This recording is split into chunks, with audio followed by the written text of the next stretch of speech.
이제 우리의 마음과 뜻과 정성을 모아서 우리 하나님께 영과 진리로 예배하기 원합니다. 잠시 묵상 기도하면서 하나님께 우리 마음을 집중하고 은혜를 구하시기 바랍니다.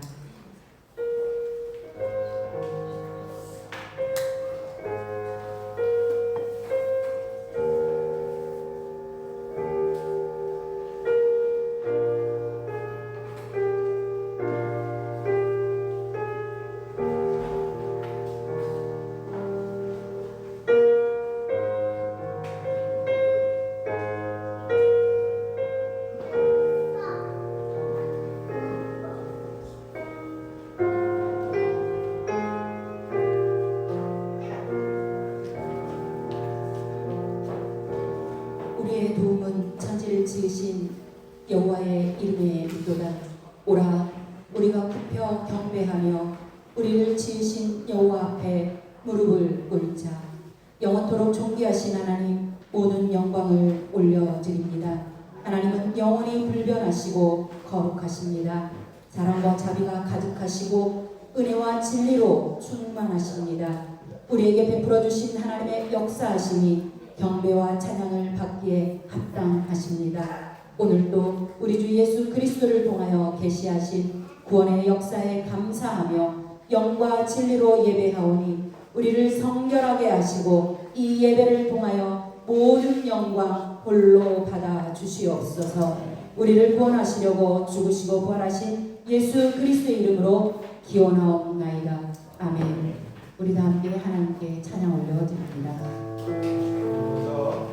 옆에 있는 우리 형제들에게 축복했으면 좋겠습니다. 한 주일 동안 일단 수고하셨습니다. 우리 옆에 형제 자매들에게 한 주일 동안 우리 수고하셨다고 수고하셨습니다. 격려해 주시고 그리고 또 아울러 하늘의 복 많이 받으세요.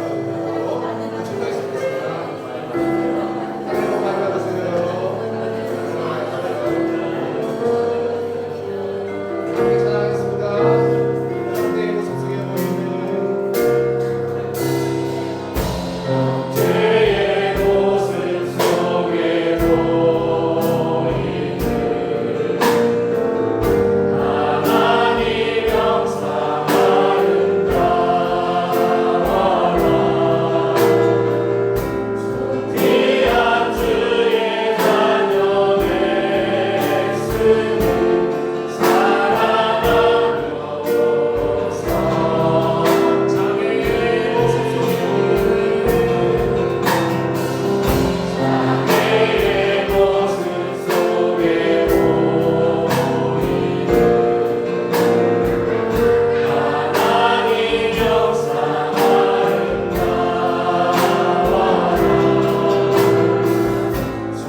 고백했으면 좋겠습니다. 함께 예배드림이 기쁨입니다.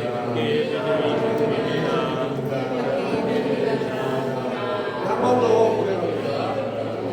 하나님께서는 함께 예배드리는 것을 기뻐하십니다. 하나님께서는 함께 예배드리는 것을 기뻐하십니다. 하나님께서는 함께 예배드리는 것을 기뻐하십니다. 우리는 주님의 은혜가 아니면 살아갈 수가 없습니다. 그 주님의 그 은혜를 우리가 더 깊이 있게 고백했으면 좋겠습니다.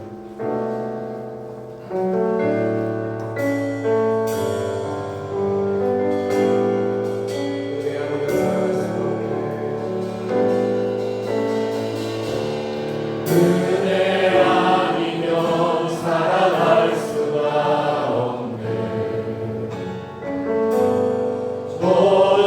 소름마저도 다 주의 것이니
말할 수 없는 사랑입니다. 세상에 저희 삶이 주님의 은혜가 단 한순간도 없었던 적이 없었습니다. 이 시간 그 은혜를 생각하시면서 다시 한번 이 예배의 자리에서 그 주님의 사랑과 은혜를 더욱더 누리게 해달라고 이 시간 함께 기도하며 나아가겠습니다. 사랑의 하나님 주여 감사합니다. 주님께서 우리에게 부신 그 사랑과 은혜를 기도합니다. 주께 나아갑니다. 주께서 베푸신 그 은혜를 생각할 때 너무나 감사하고 너무나도 감사합니다. 사랑의 하나님 내가 살아가면서 그 은혜를 잊지 않고 살아가면서 그 사랑을 아무도 잊지 않고 살아가면서 내 하나님 그 사랑의 하나님 이 시간에 이 예배의 자리에서 다시 한번 주님을 만나 주님과 함께 기도하며 기뻐하며 나갈 수 있도록 주여 도와주시고 주여 이끌어주시고 주여 주장이 주님의 나라 사랑에 대해서 원합니다. 주님과 함께 하기를 간절히 소원하오니 내가 주님을 신뢰하기를 전해 주시고 하나님 안에서 더욱 주님과 함께하는 귀한 삶이 되어질 수 있도록 주여 도와주시고 주여 이끌어주시옵소서. 감사하며 나아가시는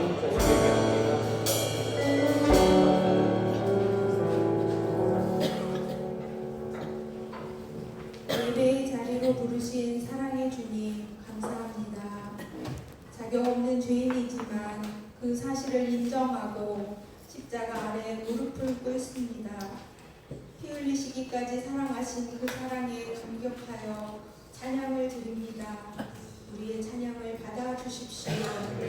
예배의 주체이신 주님의 초대에 기꺼이 응한 우리들이 마음 문을 열고 신령과 진정으로 예배 드리기 원하오니 우리에게 하늘의 것으로 채워주십시오. 오늘 예배는 하늘소망교회 온 성도가 진정한 예배로 나아가기 위해 예배의 방법에 변화를 주는 시범 예배로 드립니다. 그렇더라도 예배의 방식과 순서를 평가하는 예배가 아니라 예배의 주체이신 주님께 집중하여 나에게 주시는 주님의 말씀을 깨달아 알고 삶으로 살아낼 것을 결단하는 예배가 되게 하여 주십시오. 말씀 앞에 순종하려는 자세로 예배하게 해 주십시오. 입술을 벌려 부르는 찬양은 경건하게 하시고 마음의 소원을 올려드리는 기도는 진실되게 하시고 주시는 말씀으로 나를 진단하고 주님께 무릎 꿇을 때는 정직하게 하여 주십시오. 우리의 모든 상황을 아시지만 판단치 않으시고 사랑의 손 내미시는 주님을 뜨겁게 만나는 예배가 되게 해 주십시오. 하늘소망교회에 속한 방주탄 아이들 한 사람 공동체 각 목장이 연합 예배를 통해 사랑의 띠로 하나로 묶이는 귀한 시간이 되게 해 주십시오. 신명희 목사님께서 말씀을 들고 단에 서실 때 성령의 두루마기를 입혀주셔서 주님 말씀 대언자로서 능력 있게 말씀 전하시도록 도우시고 듣는 우리의 귀 열어주셔서 말씀을 놓치지 않게 해주십시오. 말씀 속에서 나에게 불편한 말씀을 찾아 나를 변화시키는 말씀으로 삼아 영적 어린아이 같은 믿음에서 장성한 분량으로 자라는데 영양분 삼게 해 주십시오. 의인이 없고 깨닫는 사람도 없고 하나님을 찾는 사람도 없는 이 세대 속에서 주님의 성품을 닮아가기 위해 말씀에 집중하는 우리가 되게 해 주십시오. 예배가 예배되기를 간절히 원하며 예수 그리스도의 이름으로 기도드렸습니다.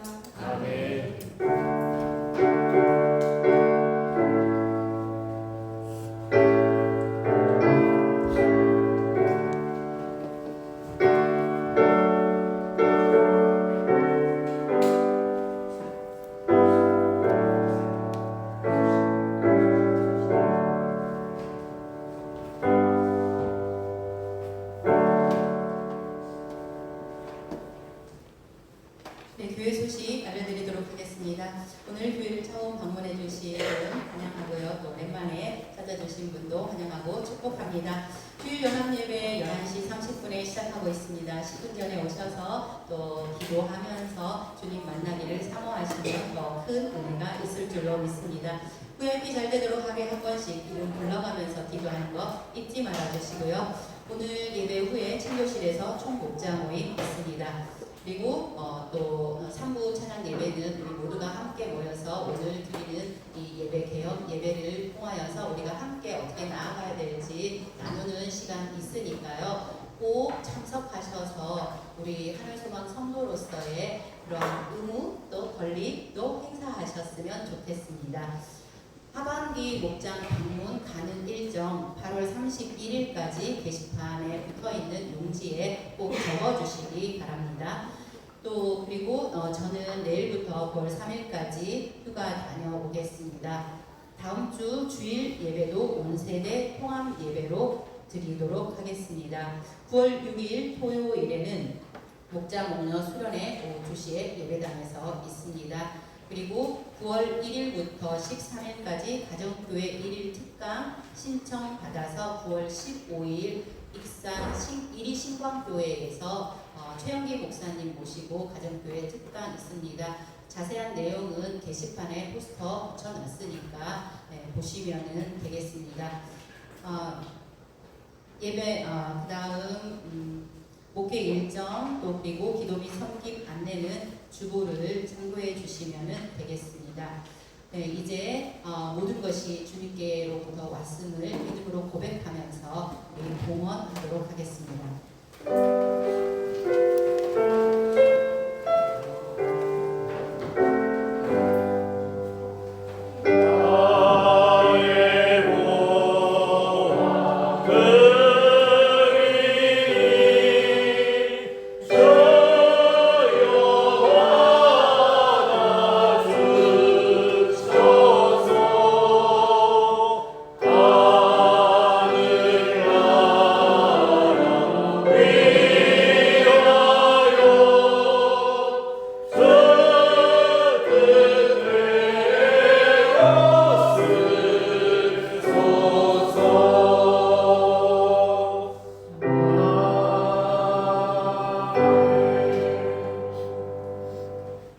사랑과 은혜가 풍성하신 하나님, 저희들에게 건강 주셔서 예배에 나올 수 있게 해주심 감사드립니다. 이 시간 사랑으로 주님 앞에 예물을 바칠 수 있게 하심도 감사드립니다.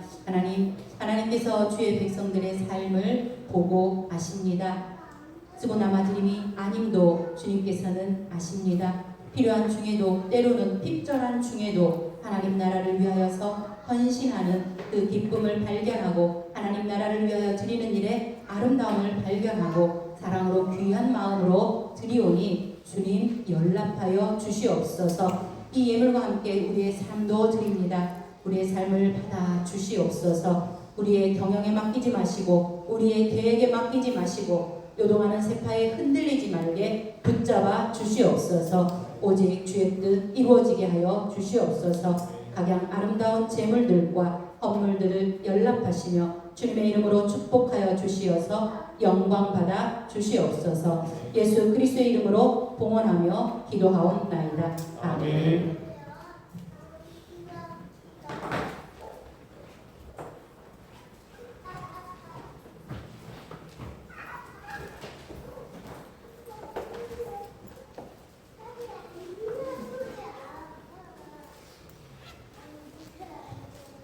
성경 봉독자는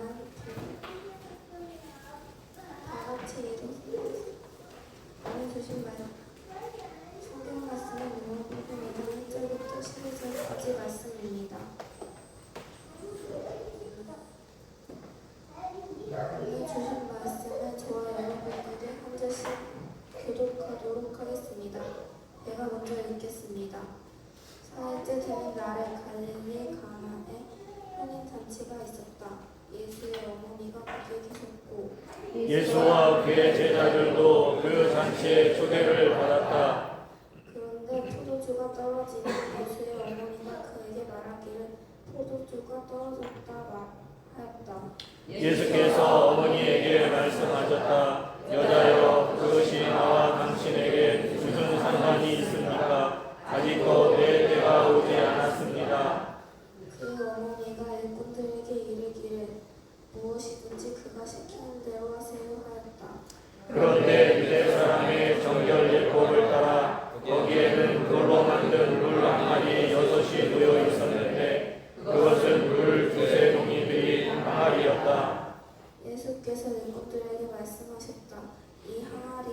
채워라. 그래서 그들은 항아리마다 물을 가득 채웠다.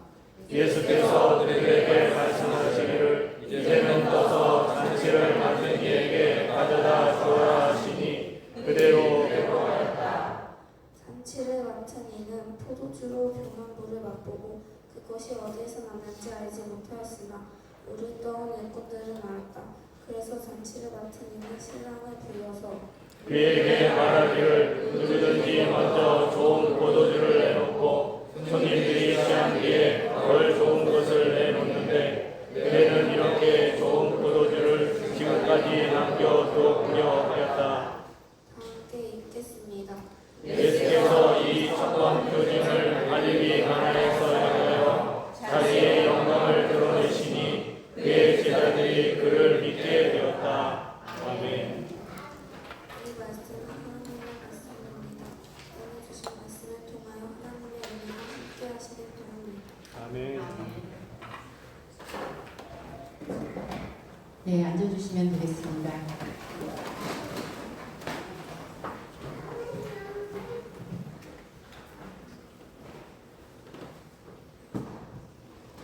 네, 좀 낯설죠? 낯선데 하나님 앞에 또 하나님의 예배자로 서는 그러한 것은 같은 마음이니까 신령과 진정으로 예배하는 저희들 되기를 원합니다. 네, 이번 주부터 제가 6주 동안 이제 기적에 관한 주제로 말씀을 나누고자 합니다. 오늘 말씀은 다 알고 있는 말씀이지만 예수님께서 첫 번째 이제 공생애를 시작하면서 첫 번째로 베푸신 그러한 기적이기 때문에 아주 중요한 그러한 의미를 담고 있습니다. 그런데 성경을 보면은요, 여러분들이 이제 성경을 읽다가 보면은 이런 것들을 보는데 각주라는 게 있어요. 여기 오늘 또 말씀 한번 11절 말씀을 한번 보시면은 11절에 표징이라는 거 앞에 뭐가 좀 써있죠? 네, 제 거는 디귿이 붙어 있는데 다른 글자가 붙어 있으신 분도 있을 거예요. 이렇게 성경 말씀에 이 단어에 뭐가 이렇게 붙어 있는 것을 각주라고 하는데 이 각주가 뭐냐면은 본문에서 이 언급된 내용에 대해서 추가적인 설명이 필요할 때에 각주를 달아서 이 밑에다가 그 내용을 설명하고 있어요. 그러면은 11절에 표직 밑에 보면은 제 것은 디귿이니까 밑으로 가면은 디귿을 보면 되거든요. 아니면 숫자가 있으면 그 밑으로 보니까 뭐라고 되어 있습니까? 한번 같이 읽어볼까요? 예수의 신성을 보여주기 위한 상징으로서의 기적, 그리스어 세메이온. 네, 이렇게 되어 있지요. 그래서 이 11절에 이 표징이라는 단어는 이런 의미를 가지고 세메이온으로 써서 있습니다. 라고 이렇게 설명을 하는 거거든요. 그런데 이제 신약 성경에서 보면은 예수님께서 베푸신 기적에 대해서 굉장히 많이 나와요. 그런데 이 기적을 나타내는 단어로 두 가지가 나오거든요. 여기 나온 것처럼 디나미스. 좀 어쩌다가 한 번씩 들어본 단어일 수 있어요. 디나미스라는 단어하고 방금 여기에서 나온 것처럼 세메이온 이렇게 두 가지 단어로 쓰이고 있는데 디나미스는 능력이라는 그런 뜻을 가지고 있어요. 그리고 세메이온은 표징이라는 그러한 단어를 가지고 있는데 둘 다 기적이라고 해석할 수 있는데 내용이 약간 다른 거죠.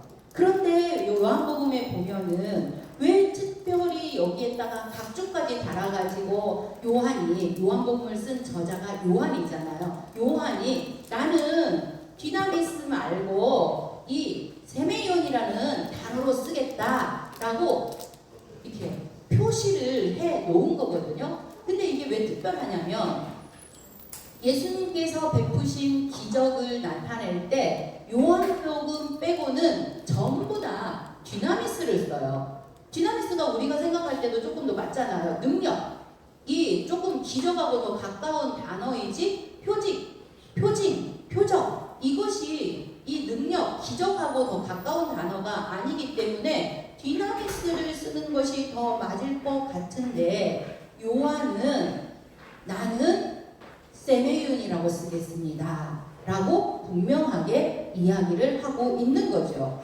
그렇다면 요한복음에서 이 요한이 세메이온이라고 나타내고 있는 이 기적들은 어떤 것들이 있느냐? 이렇게 7가지가 있어요. 7가지의 이 기적들이 나오는데 첫 번째가 오늘 말씀인 가나의 혼인잔치에서 물이 변하여 포도주가 됐네, 이거거든요.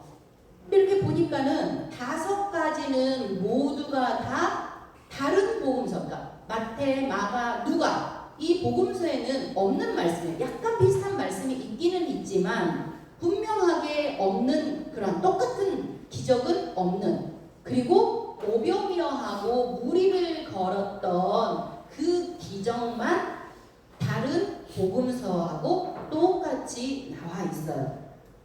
근데도 요한은 이 7가지를 모두 다 디나미스라고 쓰지 않고 세메이온이라고 쓰면서 여기에 나와 있는 것처럼 예수님의 신성을 보여주기 위한 상징으로서의 기적이다 라고 얘기를 하고 있는 거거든요.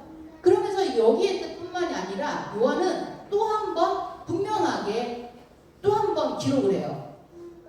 요한복음 20장에 보면은 요한복음을 기록한 목적이 나와요.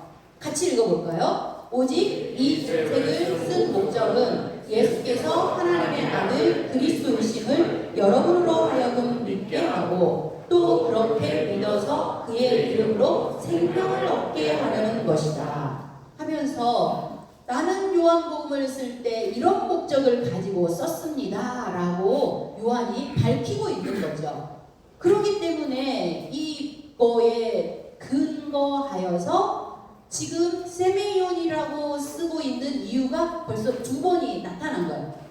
하나님의 아들 그리스도라는 것을 증거하고 싶은 거예요. 그런데 그 증거하는 표적, 사인으로서 예수님께서 능력을 행하셨다, 기적을 베푸신 이유는 너희들한테 능력을 보여주려고만 하는 거, 디나미스, 능력 자체에만 있는 것이 아니라 그 디나미스를 통하여서 하나님의 아들이시다라는 거, 그리스도시다라는 거, 메시아시다라는 거, 우리에게 생명을 주러 오신 분이라는 거, 그러니까 우리를 구원받게 하러 오신 메시아다라는 것을, 그거를 알려주는 사인으로 예수님께서 기적을 베풀고 있는 것이다, 요거를 말하고 싶었던 것이죠. 그렇기 때문에 이런 관점으로 볼 때 이 요한복음에서 나오는 이 첫 번째 표지, 세메이온인 물이 변하여서 포도주가 된 그 사건은 아주 특별한 의미가 있는 것이죠. 그 의미를 오늘 한번 살펴보려고 하는데요. 먼저 예수님께서 물로 포도주로 만드신 그 항아리부터 한번 보여드릴게요. 이건 이스라엘 그 박물관에서 검증된 당시의 그 돌 항아리예요. 여기 보면은 가나, 그러니까 갈릴리 근처 가나라는 동네에서 혼인잔치를 가잖아요. 근데 혼인잔치에서 이 정결례에 사용하는 돌 항아리를 거기에다가 물로 채워서 포도주를 만들어서 이 기적을 베푸셨던 그러한 말씀인데, 그때 사용된 이 정결례 물통이 이렇게 생긴 거예요. 보기에는 토기처럼 보이잖아요. 근데 이건 토기가 아니고 성경에 나온 대로 돌 항아리예요. 근데 왜 토기처럼 보이냐면은 우리가 저런 것을 우리나라에서 만든다면은 어떻게 만드나요? 보통 토기 그릇을 만들 때 네, 그렇지, 진흙으로 만들기도 하고 이렇게 우리 이렇게 뭐 이렇게 물레 이렇게 돌려가지고 이렇게 만들잖아요. 그런데 이건 돌로 만들었기 때문에 어떻게 만드냐면 그냥 통째로 돌을 갖다 놓고 깎아가지고 만든 거예요. 근데 도대체 그러면 돌을 어떻게 깎았대? 그러는데 이 돌의 그 종류가 석회암이에요.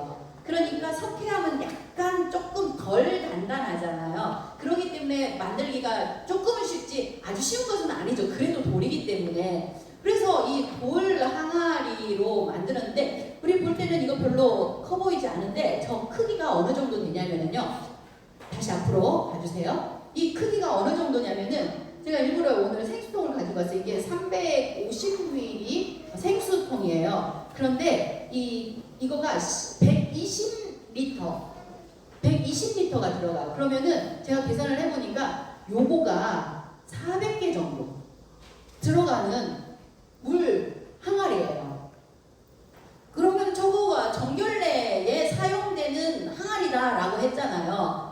그러면은 이 정결례가 도대체 뭘까? 이걸 알아야 되잖아요. 우리가 이 사건에 대해서는 되게 많이 알고 있는데 이 정결례가 도대체 뭐야? 그냥 넘어가고 있기 때문에 이 말씀이 얼마나 깊이 있는 말씀이고 우리 주님께서 왜 하필이면은 혼인잔치에 가가지고 이 정결례 물통을 에다가 물을 담아가지고 이거를 포도주로 만들었느냐 이거를 이해하기가 힘든 거거든요.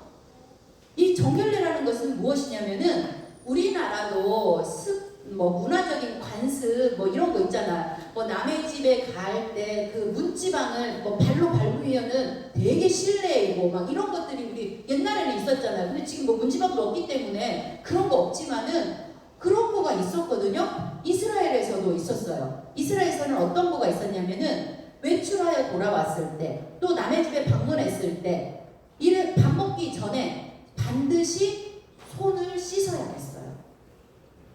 그리고 조금 더 대접을 하면, 손님을 더 환대를 하면 발까지 씻겨주는.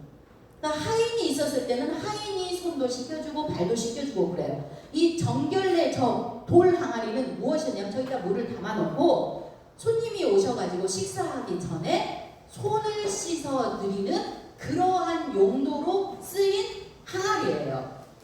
근데 그러면은 저기다가 이렇게 그냥 손을 이렇게 쏙 집어넣어가지고 씻느냐? 그게 아니라 그냥 어떤 예식이기 때문에 한 이 정도밖에 물이 안 들어요. 처음에 반절 정도, 이거 반절 정도 이렇게 손을 따라드려요. 이렇게, 그러니까는 이렇게 그릇이나 주전자 같은 데다 따라가지고 이거 반절 정도면은 딱 우리 한 컵 120ml 정도. 그 정도 이렇게 딱 따르면 이렇게 손 한번 씻고 그 다음에 이렇게 한번 문지르고 헹구는 의미로 또 120ml 정도 해가지고 이렇게 부어주는. 그러니까 한 250ml 정도 한 사람한테 들어가는 거예요. 그러니까 저 돌 항아리면은 400명이 시키는 거예요. 이러한 항아리였다라는 거지요. 이런데 왜 돌로 만들었을까? 유대인들은 부정한 음식, 부정한 동물, 부정한 행위 이거에 대해서 굉장히 민감하잖아요. 그래서 부정한 것이 뭔가 닿으면은 그릇은 다 깨뜨리게 돼 있어요. 그러니까 만약에 저 정결례 항아리가 있었다. 그런데 쥐가 지나가다 닿았어. 그러면은 부정한 짐승이 닿기 때문에 그거를 깨뜨려야 돼요. 근데 저걸로 다 이렇게 막 정결례 물통은 손님들 맨날 써야 되는데 맨날 깨뜨리고 그러면 얼마나 힘들어요. 그러니까 이 유대인들 생각에는 어떤 생각을 가지고 있었냐면은 흙은 흡수하잖아요. 숨을 쉬잖아요. 우리 항아리처럼. 그러기 때문에 부정도 흡수하는데 돌은 흡수하지 않는다라고 생각을 해서 이 돌로 정결례 돌 항아리를 만드는 거예요. 그러면은 돌이기 때문에 부정한 것이 닿아도 부정이 흡수가 됐어요? 안 됐어요? 안 된 거죠. 그러니까 안 깨뜨려도 되는 거예요. 그래서 정결례 물통은 무조건 돌로 만들어야 됐던 거예요. 그래서 이 돌 항아리를 만들어 두었거든요. 자, 그렇다면 한번 질문 한번 해볼까요? 그렇다면 포도주는 어디다 담았을까요? 포도주는 어디다 담아요? 그렇죠. 사진 한번 보여주세요. 저 가죽부대. 짐승의 그 가죽부대에다가 포도주를 담아가지고 저기서 이제 발효를 시키는 거예요. 근데 이게 포도주가 우리 여러분들 그거 해봤었죠? 매실 그 효소 만들다가 이게 잘못해가지고 밖에다 놔뒀다가 한번 탁 하는 순간에 천정으로 그냥 치솟았던 경험들 한 번씩은 해보셨을 법해요. 그게 거기서 가스가 나와서 그러는 거잖아요. 포도주도 똑같이 효소 만드는 거랑 똑같잖아요. 그렇기 때문에 저 가죽 부대에다가 포도주를 담아가지고 하면은 이게 발효가 되면서 이게 팡팡하게 되는 거죠. 근데 새 포도주는 새 부대에 이 말이 왜 그러냐면 새 포도주는 새 부대에다가 담아야 이게 가스가 이렇게 팽창이 되더라도 이게 터지지 않는데 헌 가죽 부대에다 담으면은 포도주가 발효하면서 터져버리니까. 그래서 새 포도주는 새 포도 가죽 부대에라고 하는 거예요. 그래서 저기에다가 담아가지고 어느 정도 이제 발효가 되면은 계속해서 거기다 두면은 팽창하기 때문에 옆에 있는 톡이 있죠. 포도주 담는 톡이. 그래서 포도주는 돌 항아리에다가 담아놓으면은 어떻게 되겠어요? 우리 매실 폭발하듯이 폭발이 되겠죠. 이게 숨을 안 쉬니까. 근데 토기는 숨을 쉬잖아요. 그래서 토기에다가 장기 보관할 때는 다시 옮겨가지고 포도주는 저 토기에다가 이렇게 보관을 하는 거거든요. 그래서 절대로 포도주는 돌 항아리에다가 보관하는 법이 없었다라는 것이죠. 그렇기 때문에 지금 예수님께서 물로 포도주를 만드신 사건, 이거는 물이 포도주 됐다 여기보다 그 도구에다가 한번 시선을 가야 돼요. 돌 항아리가 뭐예요? 구약 시대로부터 율법이잖아요. 정결 예법을 행하는 그 율법이라는 거죠. 그 율법의 항아리의 물을 뭘로 바꾸었다? 혼인 잔치집에서 기쁨을 나타내는 포도주로 바꿨다라는 거예요.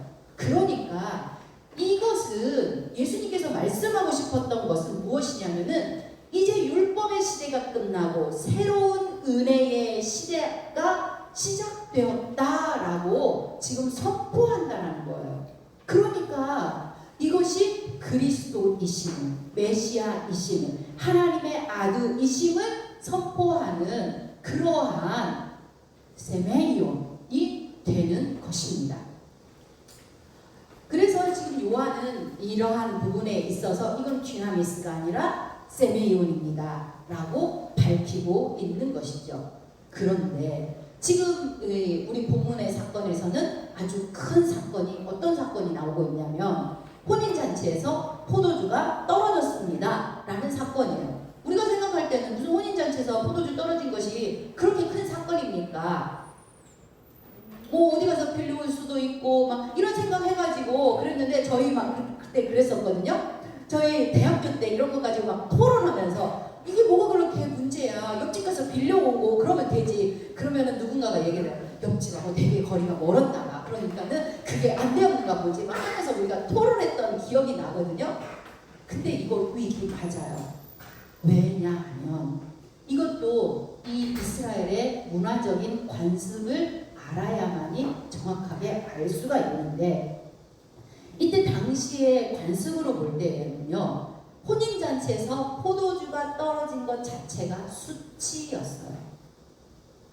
당시는 환대, 그러니까 손님을 접대하는 그 문화, 환대하는 문화가 있었는데, 그것은 환대는 사회적인 의무이면서도 그 사람의 덕을 나타내는 가장 중요한 미덕이 환대였습니다.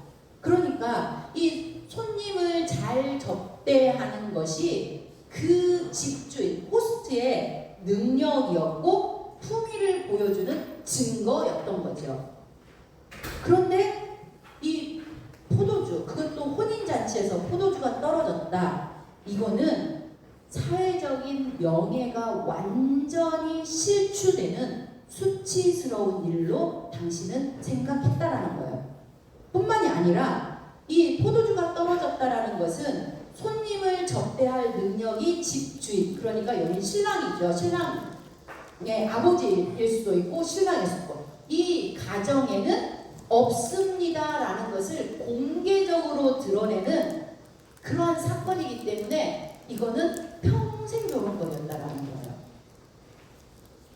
또 뿐만이 아니라 포도주가 떨어졌다라는 것은 집주인이 손님을 무시하거나 존중하지 않았다라는 의미로 받아들이기 때문에 요즘 말로 잔치 끝나고 나면 손절하는 거예요. 관계를 끊어버린다는 거예요. 네가 나를 그렇게 무시했어 라고 받아들이기 때문에. 그렇기 때문에 당시에 만약에 신랑 집에서 이렇게 잔치를 하다가 혼인 잔치를 하다가 포도주가 떨어졌다 그러면은 신부 측 가족이 신랑 측 가족을 상대로 소송을 걸었다고 해요. 그랬으니 지금 이 혼인 잔치집에서 포도주가 떨어진 거 얼마나 큰 위기입니까?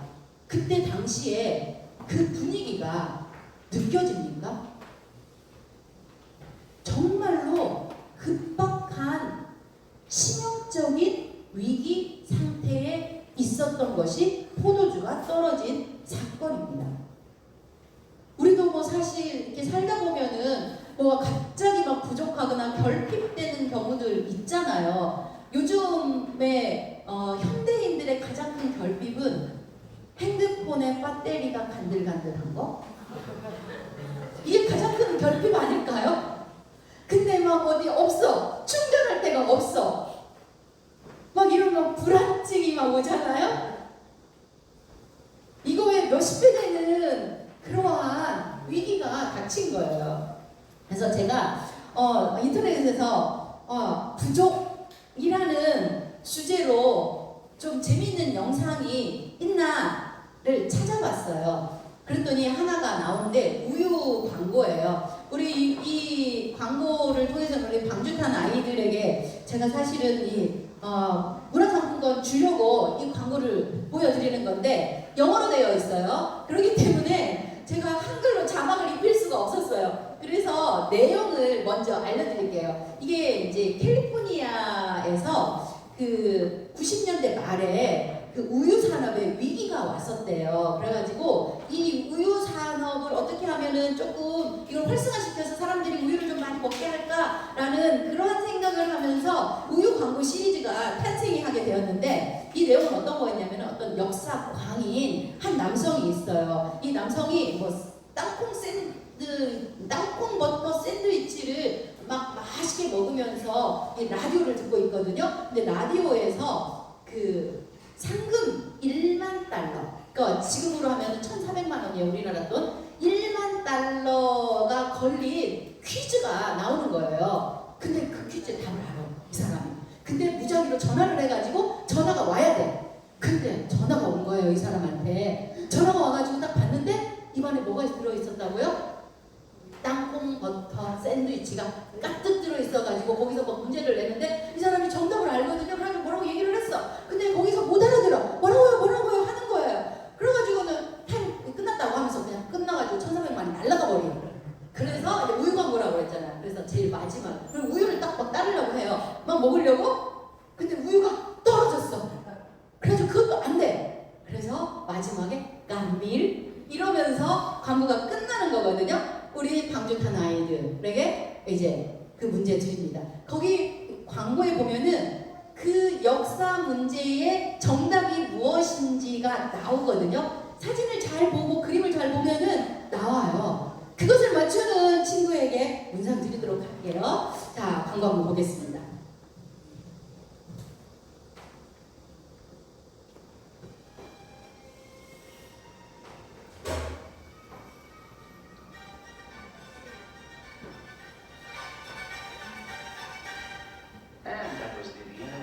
Indeed, one of my all-time favorites. And now let's make that random call with today's $10,000 question. It's a tough one. Who shot Alexander Hamilton in that famous duel? All right, let's go to the phones and see who's out there. Hello? Now for $10,000. Who shot? Excuse me?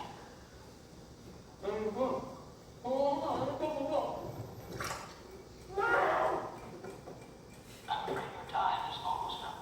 I'm sorry, Major.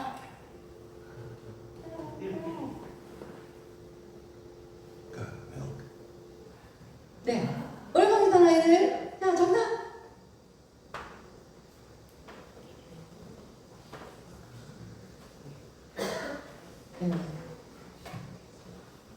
못 보셨군요. 네. 보면은 중간에 보면 사진 딱 나오면서 A.P.U.R.R. 이게 나와요. 그래서 막 이렇게 하잖아요. 아, 네, 또 제가 또 그렇네요. 감사합니다.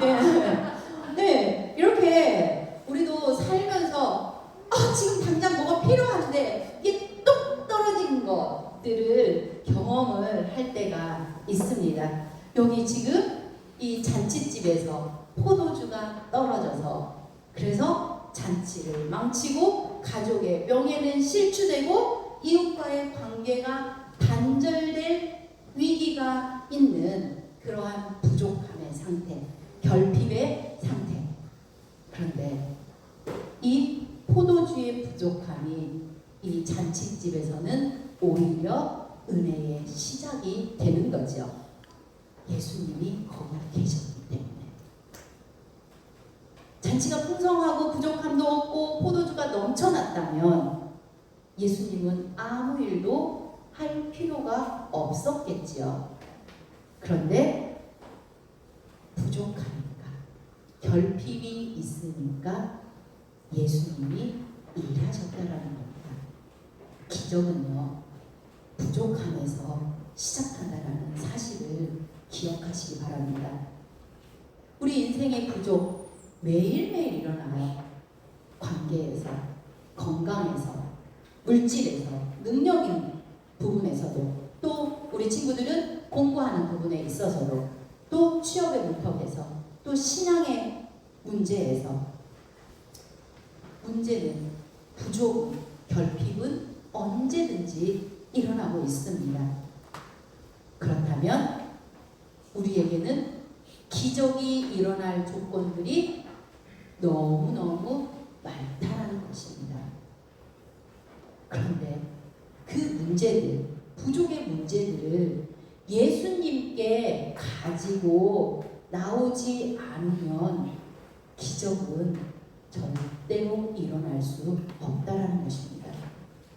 우리 예수님 항상 계시잖아요. 나와 함께 계시잖아요. 그런데 그 부족함을 예수님께 가지고 나와야 됩니다. 잔치집에 예수님 계셨어요. 그 문제를 가지고 나왔을 때에 기적이 시작되기 시작한 거죠.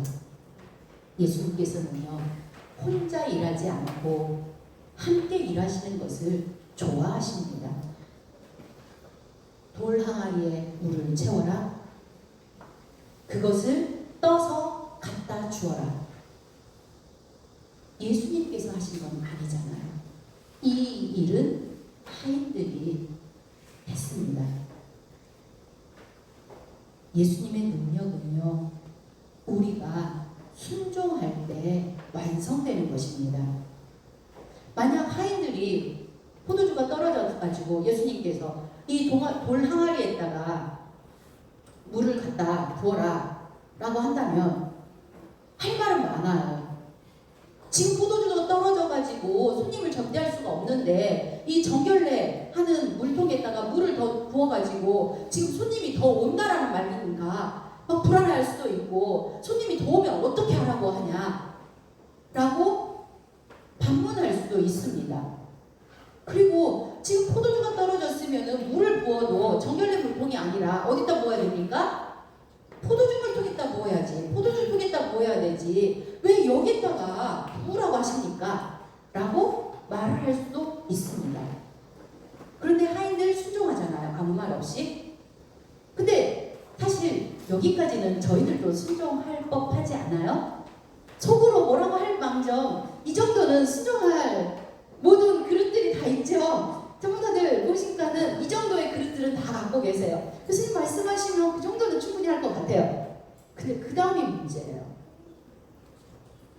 그 정결례 물통에 물을 부었는데 그 물을 떠서 갖다 주라는 거 하인들은 알잖아요. 이 물통이 어디에 쓰이는지 알잖아요. 한번 생각해 보세요. 여러분들 집에 있는 욕조를 아주 깨끗하게 씻어요. 깨끗하게 씻어가지고 거기에다가 생수를 사가지고 거기다 물을 부어요. 그런 다음에 손님이 오면 그거다가 드릴 수 있어요? 욕조 깨끗하게 씻었잖아요. 물도 수돗물 아니고 생수잖아요.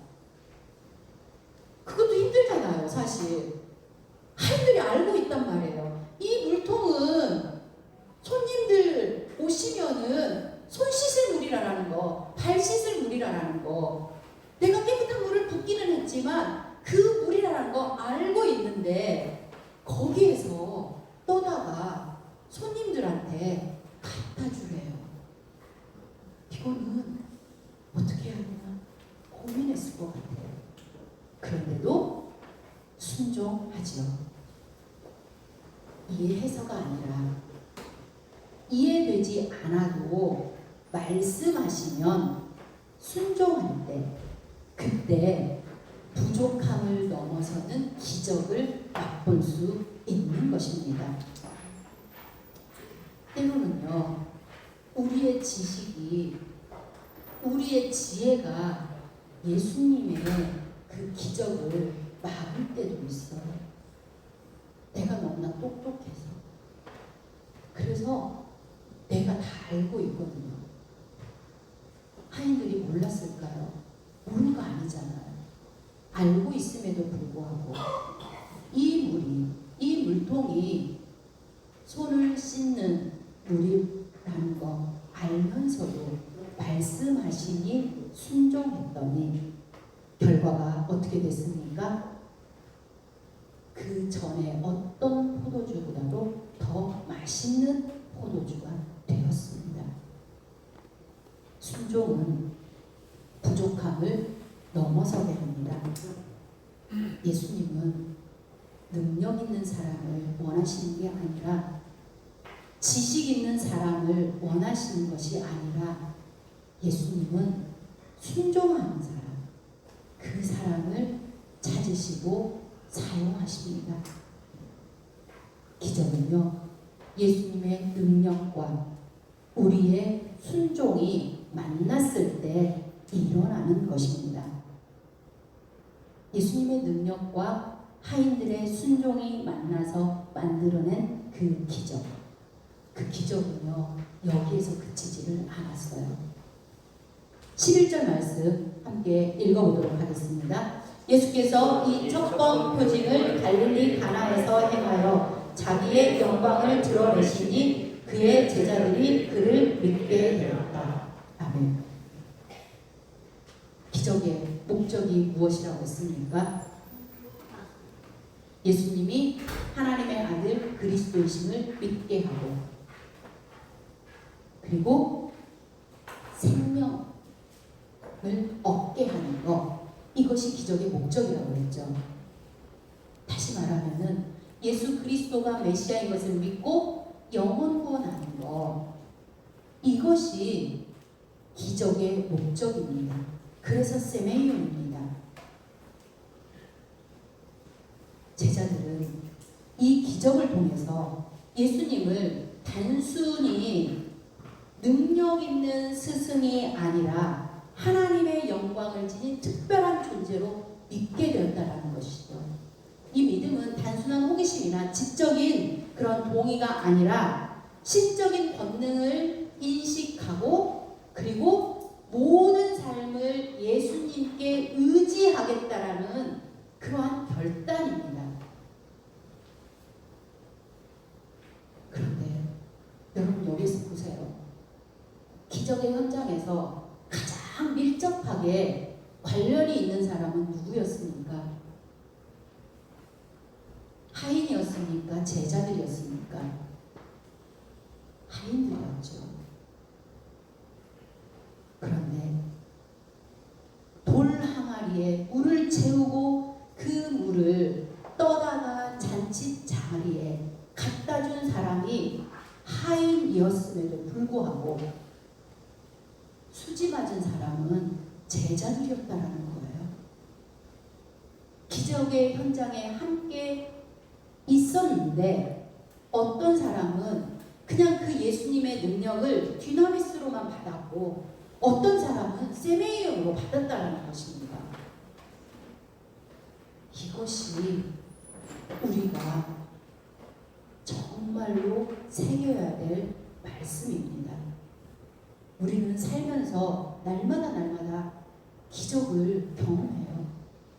살면서 부족함을 결핍을 느끼잖아요. 그런데 저녁에 자면서 한번 생각해 보세요. 해결되어 있을 때가 참 많아요. 채워져 있을 때가 참 많아요. 이때 듀나미스로 받느냐, 세메이온으로 받느냐,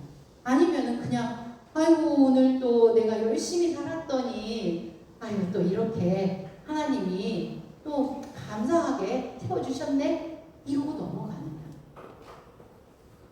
이 차이가 이렇게 크다라는 거예요. 매일매일 부족함을 느낄 때에 뒤나미스로 내가 받느냐? 세메인으로 받아서 구원에 이르는, 생명에 이르는 그러한 놀라운 기적도 나의 것으로 취하느냐? 이거는 나의 선택의 몫입니다. 매일매일 호흡하는 거, 이것도 기적이잖아요. 요즘에 정말로 제 주변에서 암 때문에 고생하는 사람들의 소식을 너무나 많이 들어요. 그냥 하루아침에 자고 일어났더니 암이 척추로 골반로까지 다 번져 있다고, 기도해 달라고. 이런 분들이 계시거든요. 내가 지금 이 자리에 건강한 모습으로 숨쉬고 있는 것 자체가 기적입니다.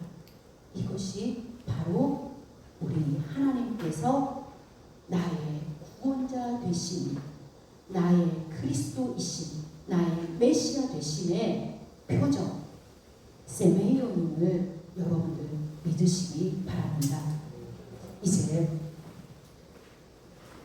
결단 찬양 부르시면서 우리 함께 결단했으면 좋겠습니다. 말씀을 들으시면서 또 헌신하실 분들은요, 주의 정도 찬양 부르실 때에 그때 나오셔서 같이 또 결단하셨으면 좋겠습니다. 기적은 우리 기적의 풍성함은, 기적은요 풍성함에서 절대 나오지 않습니다. 부족함이 있을 때 그때가 기적의 자리입니다. 부족함이 기적의 시작입니다. 우리 인생의 빈잔은 부끄러운 것이 아니라 예수님께서 채우신 기적의 기회입니다. 우리의 약함, 주님의 강함을 드러내는 통로가 될 것입니다. 약할 때 강함 되십니다.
시간 모두 주님 앞에 우리의 빈잔을 그대로 올려드리기를 원합니다. 그 빈잔을 올려드릴 때에 우리의 가정과 우리 공동체 안에서 새로운 기적이 시작될 것입니다. 주님께서 말씀하실 때에 우리의 이해와 상식과 지식으로 판단하지 말고 주님이 시키시는 대로 순종하기를 원합니다. 우리 삶 속에서 기적을 맛보게 될 것입니다. 주님의 이름 부르시면서 나아가도록 하겠습니다. 주여!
삶이 부족하지만 그러나 우리가 두려워하지 말고 주님께 나가야 됩니다. 주님만이 우리의 산성이시고 주님만이 우리의 요새이시며 우리의 모든 문제들을 해결해 주시는 그 분이심을 우리들이 믿고 의지하고 신뢰하면서 우리가 함께 이 시간에 아무것도 두려워하지 말라 고백하며 나가도록 하겠습니다.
주님께서 그것을 채우시고 또 만족해 하심으로 인하여서 우리가 디나미스가 아니라 세메이오로 받아 예수 그리스도가 나의 주인 되심을, 나의 구원자 되심을 온전하게 믿고 생명으로 가는 그 길에 들어서게 하였음을 믿고 감사를 드립니다.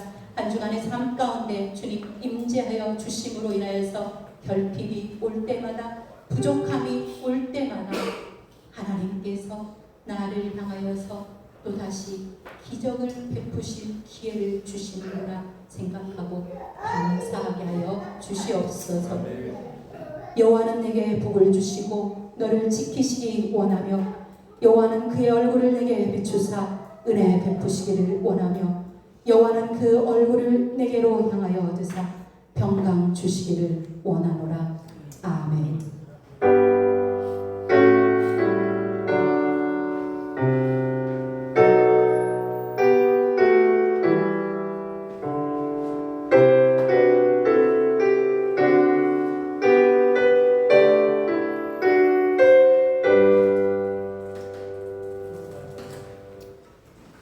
하늘 복 많이 받으십시오.